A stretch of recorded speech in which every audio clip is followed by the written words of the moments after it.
Everybody, it's Jeremy. Welcome back to Lucid's 2022 Tournament Game 4, where we are playing Nazca. This is turn 84. Things are heating up with Pelagia. Let's see how this goes, shall we? We started off this time with our own remote attacks, and actually did not get remoted back. So let's see how this goes. Odysseus launches an Earth attack at Pelagia. So Earth attack summons a size 6 Earth Elemental, which is loads of fun, especially for an unsuspecting Amber Clan mage. Oy. Okay, so we get some water striking going. Very far away, I will say. Water strike, water strike, water strike. Boop. Slow. And boop. Aww. And that's exactly how that generally goes. So this is what I would expect. 185 gold down the drain. That's fantastic. And we actually cast Earth Attack. Earth Attack is a conjuration, right? Don't forget, we actually do Earth Attack at a discount. So pretty good bang for our buck in that particular instance. We've got a whole bunch of shit going on here. Let's take a look at all of the battles from our fellow players. Before we look at ours, Vanheim attacking Arco in Winna. Got another little amount of PD versus a... Yeah, never gonna happen. Versus a Vanjarl. Easy win for the Vanjarl. Ulm attacking Arco in Kaguskus Wilderness. Arco's got a little, or Ulm's got a little stack. Arco has a significantly bigger stack and some Ether Warriors here, and an Air Elemental caster. This stack from Ulm is fucked. Air Elemental in, gets squished. All of the PD is dying, but now the Ether Warriors are coming in. Actually, the Guardian's doing pretty well against those Ether Warriors. Killed a bunch of them. Truth be told, this is going to be a victory for Arco, but I think from a point cost or resource cost, that... No, wrong thing. That might actually... 2 Master Smiths, that's not great. 18 Guardians, not great, right? But losing 13 Ether Warriors isn't awesome. You get... What is it? You get 15 and an Ether Lord for 90 gems, I think? Right?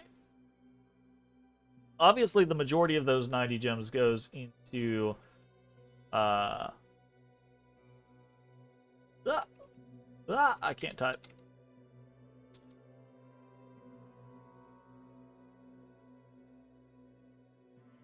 Yeah, you get 15 Ether Warriors and an Ether Lord for 90 gems. Most of the 90 gems is paying for the Ether Lord, right? Because the Ether Lord is a very good mage. But, I mean, those 15 Ether Warriors matter. That's a bit rough, I think, as far as, like, a victory goes. Obviously, you know, killing some Master Smiths is good. Killing some Guardians is good, right? But losing most of your Ether Warriors out of that, not a great trade. I wonder... Damn. 20... Oof. Those... They just get, like, really bad positioning here?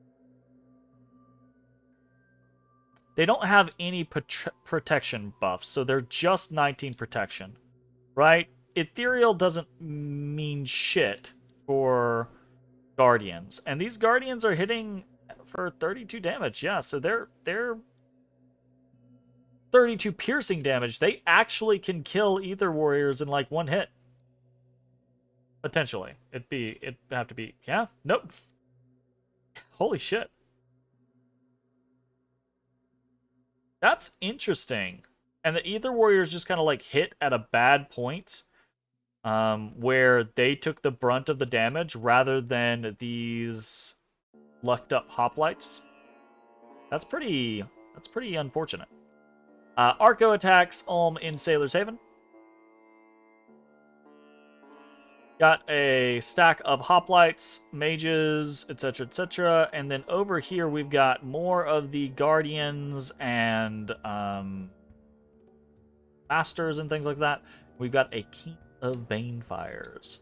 See how this goes. Phoenix Spire, Soul Vortex. Did he get... Okay, he did get Iron Warriors. So he has pretty high protection.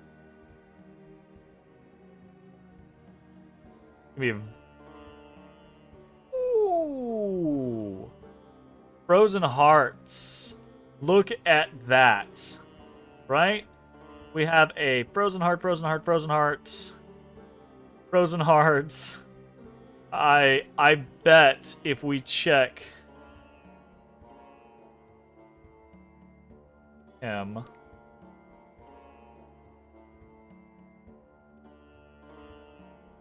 Frozen Heart, 9 points of damage.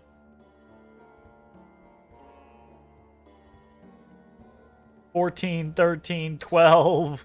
Yeah, absolutely. They just laced into him with Frozen Hearts. That's kind of funny. Interesting. Very interesting.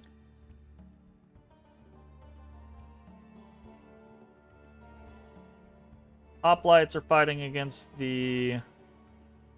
Ooh. He does get them with the second round, though. He gets into the backfield there. Nice. And the Guardian...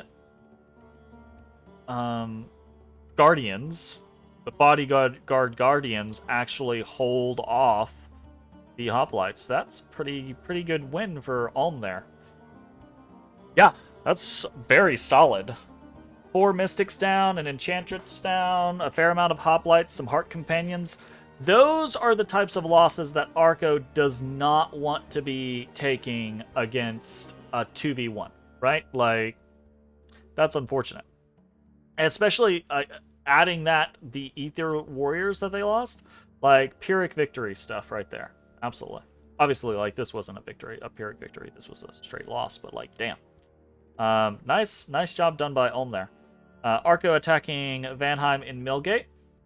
Very cool. Look at this!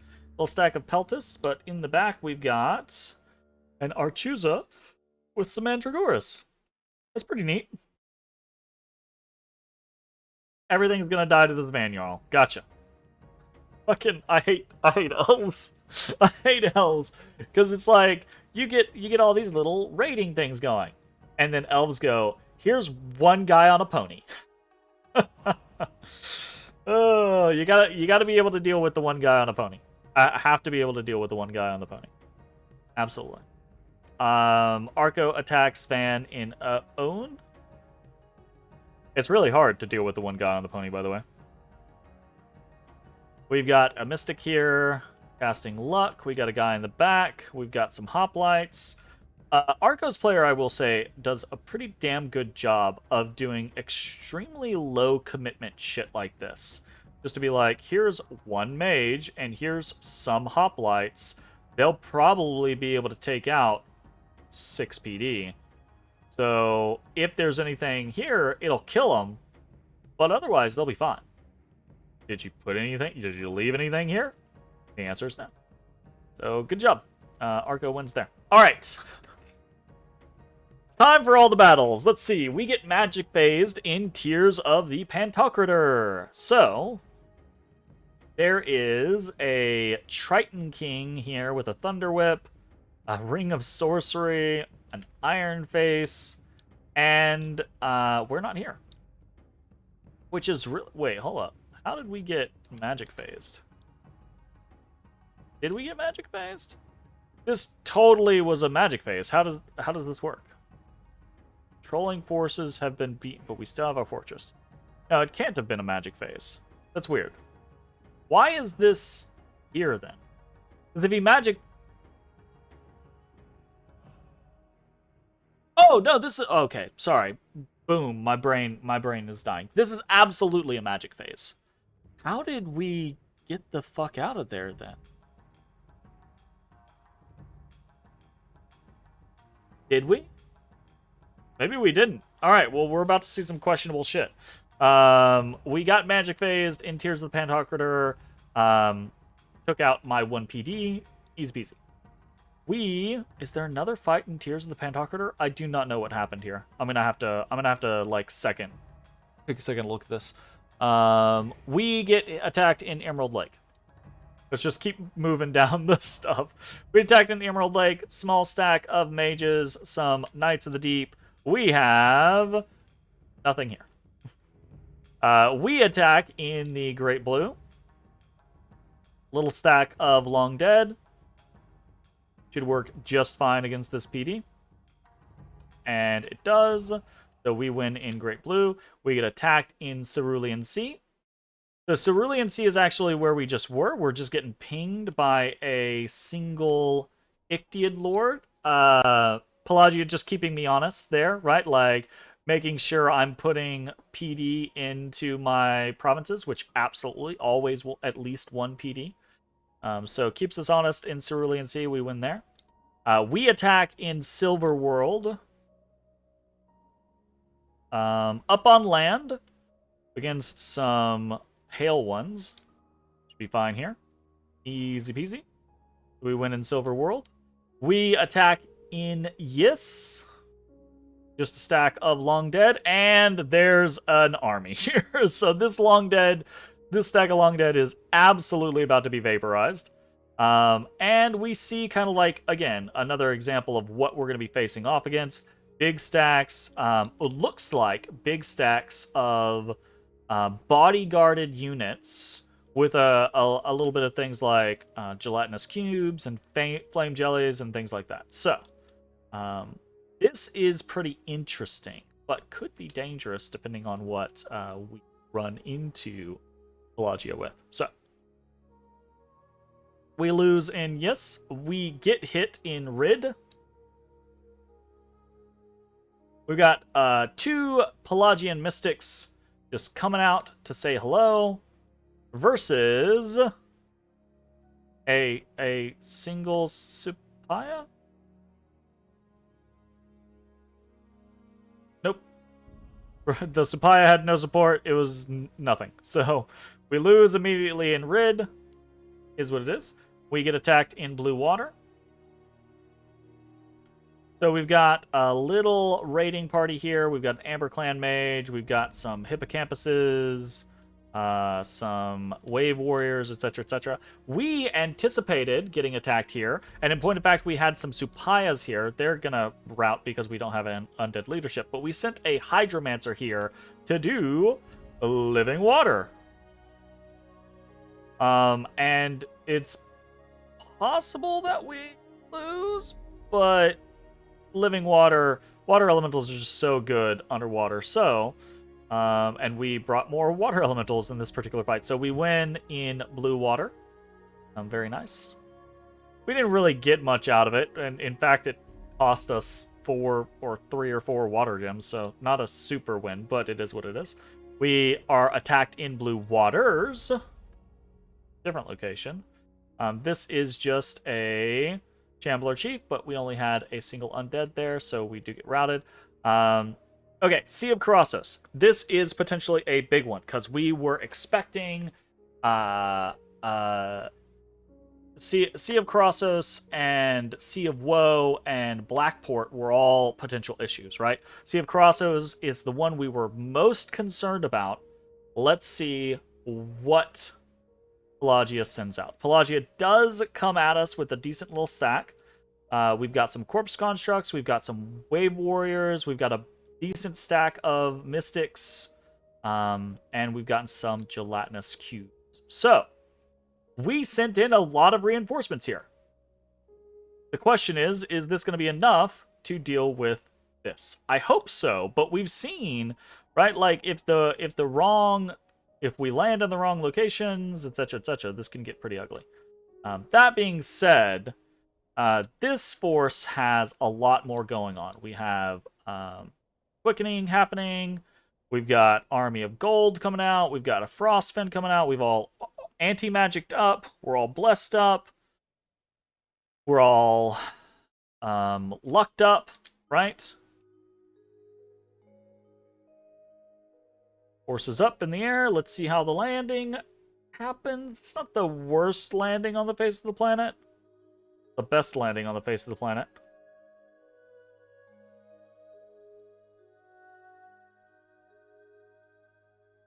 Lots of evocations coming out. Lots of lightning coming out.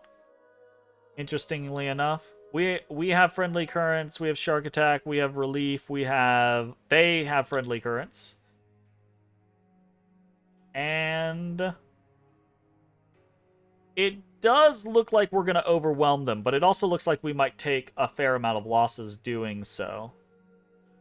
I say that, but we might be stuck on some stuff.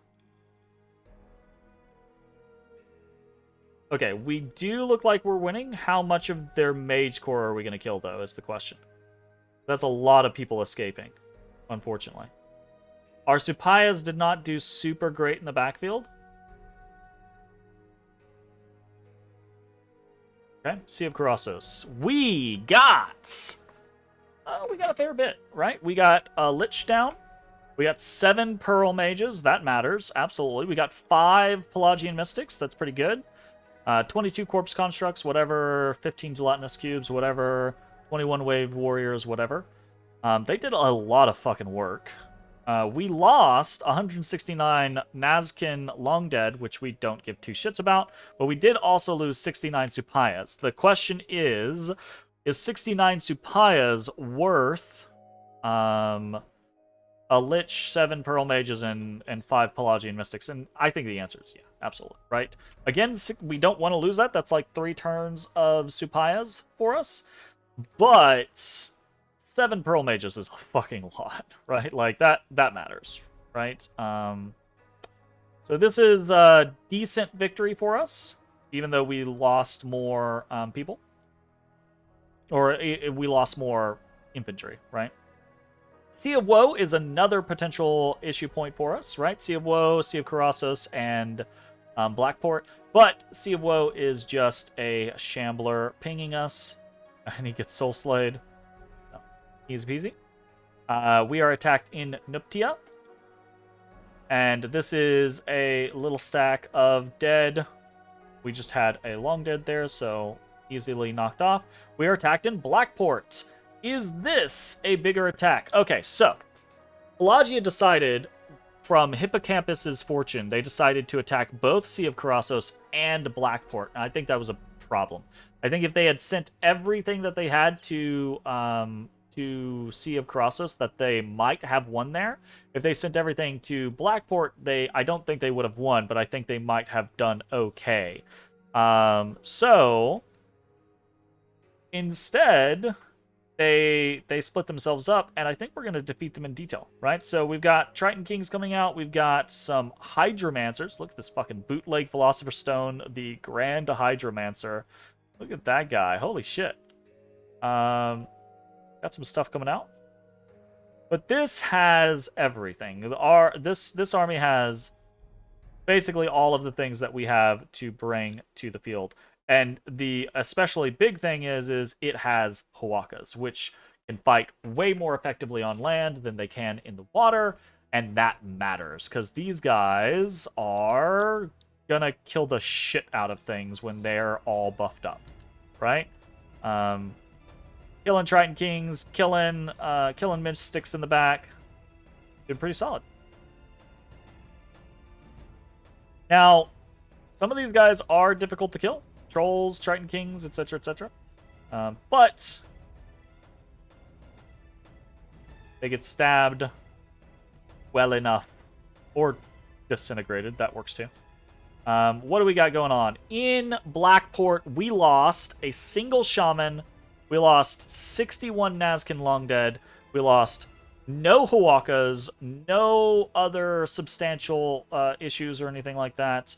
And we killed some important things, right? Like, this was not a whole bunch of stuff, but importantly, I think this was one of the bigger piles of land stuff that Pelagia had, like specifically land stuff that Pelagia had. And Specifically, we killed 2 Triton Kings. These guys are slow to recruit, cap only, 400 gold mages. That's not fucking around. That's a big deal, right? So this is pretty nice for us. We also got a fair amount of gear off of this. Nothing super crazy, right? Like nothing where we're just like, oh, we just got a ring of wizardry, fuck yeah, or we just got a staff of mastery or some shit. No, but some of this stuff is, I mean, pretty decent in the right situations. Skull staff is useful for us. All of these things are useful for us, right? So we were donated a fair amount of gear. We killed some important mages and then a fair amount of mages in 2 different battles, Sea of Colossus and Blackport. And that went really well for us. So pretty happy about that. We attack into Sacred Lake. This is mostly just Long Dead and some Supayas in the back. And not really much here. We've got a single mage, a single mystic in the back. Gonna get got, I'm assuming, yep, by Supayas. Boom, done. And that's that. So Sacred Lake, we lose 2 Nazca Long Dead for the price of a Pelagian Mystic. Easy trade. We attack in Troll Sea. And this is Long Dead in the backfield, in the back line, last column of Pelagia. So raiding away Pelagia's income. Very, very good. We win there. We get attacked in Harbor of Copper. Another big stack from Pelagia, and there's nothing there. Again, just leaving behind units to slow Pelagia down. We attack in Devil's Pond. Little stack, or a little amount of PD, or a little stack versus a little amount of PD. Nothing doing. Devil's Pond is a victory for us. We attack in Oceania. Now, this is a bigger stack, and we've got some mages here. Amber Clan Mage, Pelagian Mystic, Pearl Mage, Amber Clan Mage. I fully expect to lose this. This is too much, right? So we're going to kill this PD, and then a bunch of water elementals are going to come in, and we're going to get got, and that's that. So we lose in Oceania. Don't really gain anything. And then we have 2 fortress battles, one in Sea of Colossus, one in Sea of Woe. Let's watch Sea of Woe first, because that's the one I'm more confident in. We've got a little stack of Long Dead going in. We got some Soul Slays going out. Easy peasy. Hordes of skeletons. Now, the question here is do we stick around long enough, or do we just randomly route? The AI is pretty bad here in these types of engagements.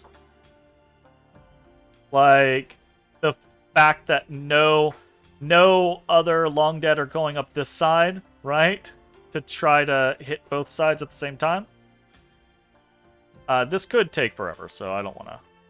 We capture the fortress. It just takes us 50 years, I'm sure. Eventually, the fort defenders flee. We lose most of our Nazca Long Deads doing that, but we take another fortress. Sea of Woe, that is our 5th fortress that we have taken. Let's see how Sea of Colossus goes. Sea of Colossus is not very much. So we have a Shark Attack coming out. Maybe Shark Attack will do the deed. Oh no, the problem with Shark Attack. Okay, so here's the difference with Shark Attack. Shark Attack doesn't Shark Attack generates things, right? Like Howl does.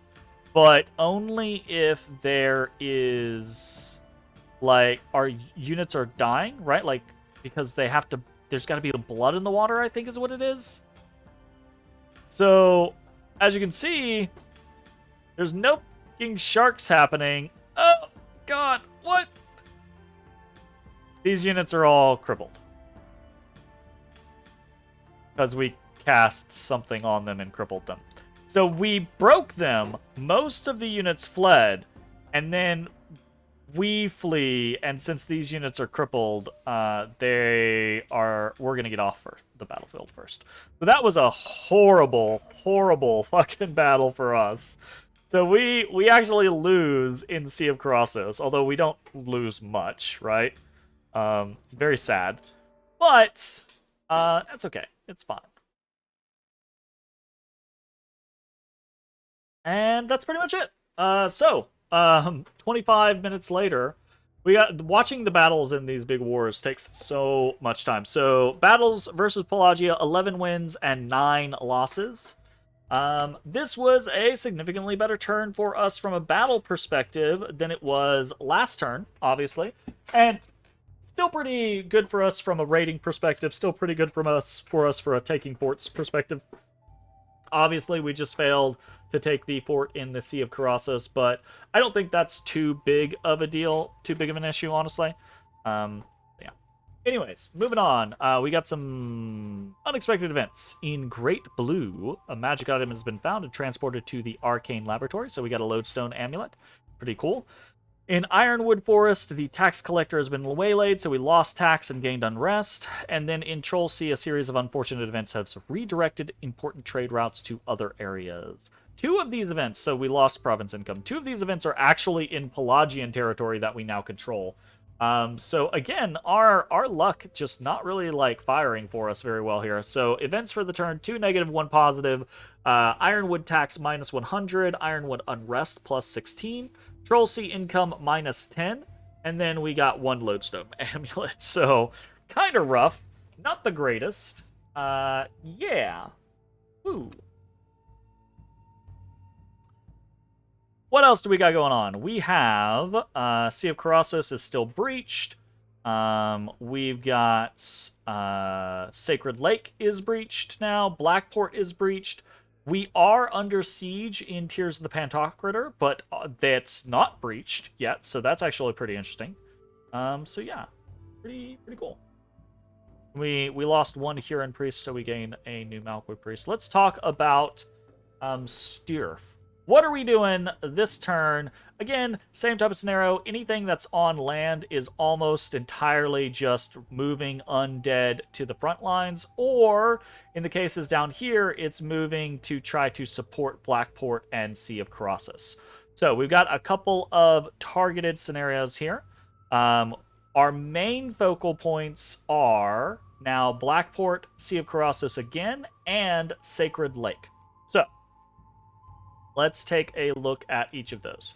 Blackport, I think we are mostly safe on, right? Blackport has a pretty big force. The fortification is cracked. Pelagia split their forces that were in Hippocampus's Fortune. They sent some at Sea of Colossus. They sent some at Blackport. They lost both engagements. So I think it was a bad choice on their part to try to take both on. They should have just taken one, and then they might have succeeded. So in Blackport, I think we are mostly okay off of the sheer concept that I don't know that Pelagia really has anything to threaten Blackport at this current point in time. So I think Sea of Colossus is the bigger concern. We do have a little stack here in Nuptia. We have units in Oceania, and then we have units in Emerald Lake. It is possible that they could go from Whirling Sea to Sea of Colossus, I suppose. I don't actually know how underwater movement works. I don't know. Because every time you do like underwater movement, it's always 9999, right? I don't know if that means you can only ever go from one province to the next. I don't think that's the case. I don't play a lot of underwater games.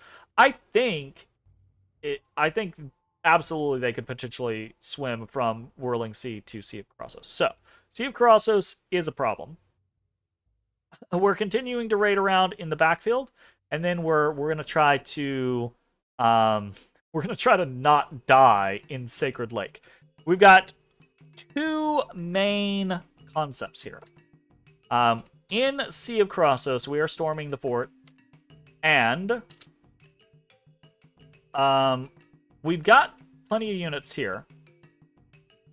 We're sending in some additional reinforcements for Long Dead, right? From multiple different locations. Right, so I think We're sending in 240 additional long dead. Because we're going to do something a little different here. We do not have that many Supayas. We are, and I've noticed this, right? I've noticed that in the engagements that we have had with Pelagia, that they are taking a very defensive tactic the majority of the time. They tend to deathball their mages up, put a bunch of guard commanders on, put a few flanking fortress or little like blockers here or there, and then just cast a shit ton of evocations. So, we are anticipating this, and we're throwing out something that we haven't done. We're going to do a rigor mortis, right? So, if Pelagia doesn't... And the other reason we're doing this is because we haven't seen Pelagia throw up relief repeatedly, right? So, if Pelagia does not anticipate this, does not throw up relief, does not change their scripting, they just have a bunch of evocation spammers with bodyguards that are hard to get through, because that's what's been happening, right? Because they anticipate us flying into the backfield, so they defend their mages with a bunch of guards, with a bunch of bodyguards, and then they just hammer us with spells. Instead, we don't have a bunch of people flying into their backfield. We don't have any Supayas here at all, actually. We're going to have some undead ready and holding, and we're going to have some just kind of like fighting forward. We're going to throw up our own relief, and we're going to throw up a rigor mortis, and the hope is that we will be able to fatigue out whatever stack Pelagia sends against me, because I do anticipate they're going to try to bump us off of Sea of Colossus again. I think they're going to basically throw all of these various units at us, and in the attempt to try to bump us off of Sea of Colossus. And if they're not, they might succeed, but if they're not prepared for rigor mortis, I think we're potentially going to catch them out, kill hopefully a lot of mages, but it depends on how much mage support they send in. Over here in Tears of the Pantocrator, this is a threatening, scary kind of like group, because it has a bunch of Knights of the Deep. But it didn't pop the fort in a single turn, so we're just going to let it hang out. If it pops the fort next turn, great, that's fine. It's taking you multiple turns to pop a fort to deal with us. That's okay, we're moving on. And over here in Sacred Lake, we can see there's a bunch of units in Harbor of Copper. Here, right? A bunch of Champions of the Closed Realm, bunch of Hippocampuses, some Flame Jellies, etc. And then a bunch of mages, as well as in Yis, right? So what the fuck are we gonna do here? Again, I'm trying to verify this before I say this, but I'm pretty sure same plan, right? We have not seen relief go up. We have not seen Yis, or we have seen Yis play Pelagia play very defensively, right? So the anticipation is absolutely they're going to throw something at Sacred Lake. Probably one of these big stacks. And if we fight it in a 1v1, just straight up, all my shit versus all your shit fight, they're totally going to win. 100% they'll win, right? They're made to fight underwater, and I actually think they've got more going on here, though we are bringing in a lot of Supayas. We're bringing in a whole fuck ton of Supayas. But we're also bringing in a metric shit ton of long dead. So, we're going to throw out a rigor mortis. We're going to throw up our own relief, right? We're going to hope that Pelagia sends a bunch at the Sacred Lake, and as much as they can at Sea of Colossus, and that they are not expecting rigor mortis, and that we slaughter them. If that happens, right, then that could mean Oceania's territory is ripe for the taking. That could mean that Yis's territory, at least this territory around the Sacred Lake, ripe for the taking. The issue is there still is this stack in Tears of the Pantocrator, and that could be a problem. There's still units in Whirling Sea, and then obviously there's still units up in and around Pelagia. But the Yessian stack, the Harbor of Copper stack, and then stacks down here in Niptia and Emerald Lake are the bigger stacks that we've seen. So, if we are able to catch Pelagia unawares here, this could be a very, very big shift for us. So fingers crossed. That's pretty much it, right? Like those are the big things to really talk about. Let's jump into all of the other shit. We got recruitment for the turn.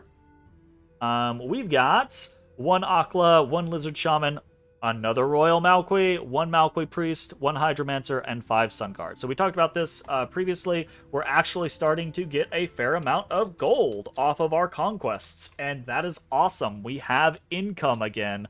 Not the craziest amount of income, don't get me wrong. And minus tax events are never helpful in those particular instances. We can see part of the reason that we're having bad luck is our Dominion is just smashed right now. We really need to be preaching in all of these locations. We really need to be putting up temples in all of these locations. In point of fact, we're going to start probably trying to put temples into places like Ermithia, Illadar, Blackport as soon as we get it, etc., etc., so that we can try to stabilize our Dominion, or else we might get dom killed by Vanheim, being squeezed between Vanheim and Ulm and Pelagia. So that is a bit of a concern. But we are getting a bit more income. We're throwing out Royal Malquis every chance we get, and that is going to be hopefully helpful in the long run. Nazcan recruits for the turn. We have 1 more Malqui Priest mummified this turn. We have 257 Long Dead Warriors this turn. Hell yeah. We have 16 Recalled Supayas because of our increased number of Royal Malqui. And we have 2 Summoned Supayas for 14 Supayas this turn. So total of 30 Supayas this turn, which is awesome. No Huakas because we ran out of Astral Pearls because we're using them for other things, putting them mostly on people for casting spells. So we got that going on. We got special recruits for the turn. 1 Direwolf, 1 Dustwalker. Everyone else with special recruiting options is busy.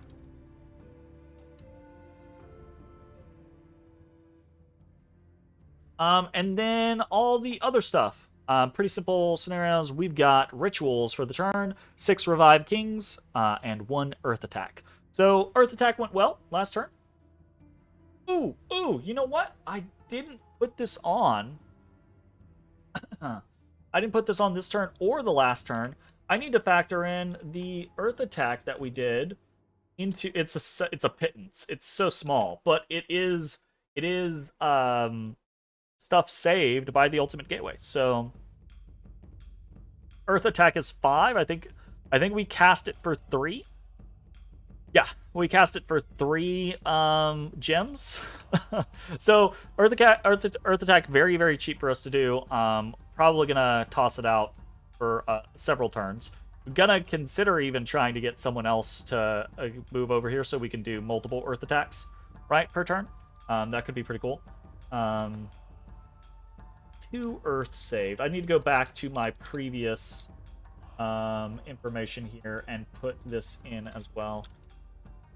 I forgot to put it in the last one. So yeah. So Ultimate Gateway, 2 Earth saved and 8 Death saved. No Astral saved this turn because we're broke.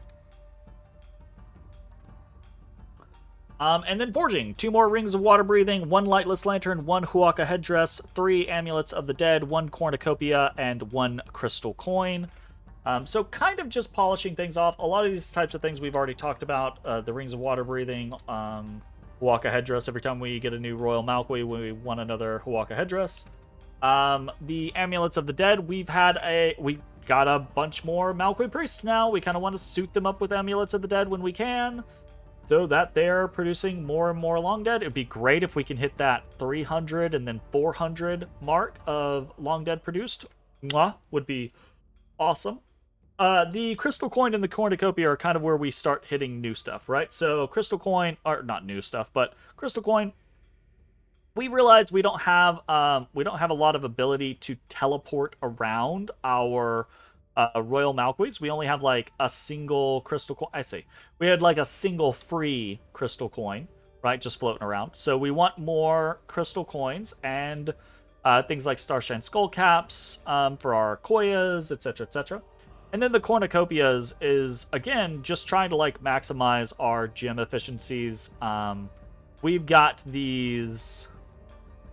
fairy queens and things like that. It'd be really nice to have cornucopias on them when possible, so that we don't have to repeatedly... We can always, at the very least, right, cast mass regeneration or something like that, right? So that's kind of the plan.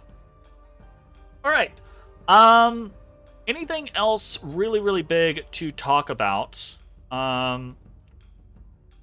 Pretty sure we're going to have Blackport next turn, right? These two battles, if we lose Sea of Colossus at this point, I don't think that's a huge deal, right? If we lose Sea of Colossus, it's annoying, but it's fine. We're making progress over here. It's okay.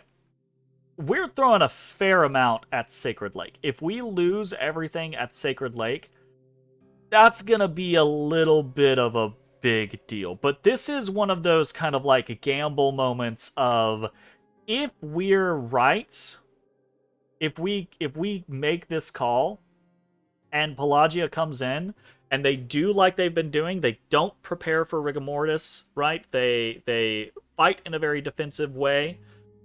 This could be like a war over style kind of scenario. Like, obviously it would still take us, if they lost everything in Harbor of Copper and yes, here in Sacred Lakes, it could still take us 20 turns to try to defeat them entirely, but it might take away their capability of really challenging us in a lot of different areas, right? So pretty excited about this. It's very dicey. Not for Pelagia beating us, right? If we lose everything in Sacred Lake, it's not that Pelagia is just going to turn around and slaughter us and, you know, come on land and eat all of our stuff. No. But if we lose everything in Sacred Lake, it does mean our timeline for conquering Pelagia, if at all, is now going to be significantly slower, and that's not good. As you can see, right, like, every turn we try to, like, check over here and see how's Arco doing, and they're still doing good, but this is what we're expecting, right? Like, ebb and flow with Ulm, and then slowly but surely, like, obviously ebb and flow with Vanheim, but Vanheim's going to have more stickiness, right, than Ulm is, I think, in their ability to take this territory, right? Like, to take the old Naban territory, and eventually Arco is going to get crushed more and more and more. This is the reason why we're gonna take very, very chancy engagements. We'll see how it goes. Thanks for watching. Bye-bye, everybody. Hey everybody, thanks for watching. If you enjoyed the video, consider leaving a like, commenting, or subscribing. It really helps me out. If you'd like to see me live, head over to my Twitch at twitch.tv/thedistanthorizon.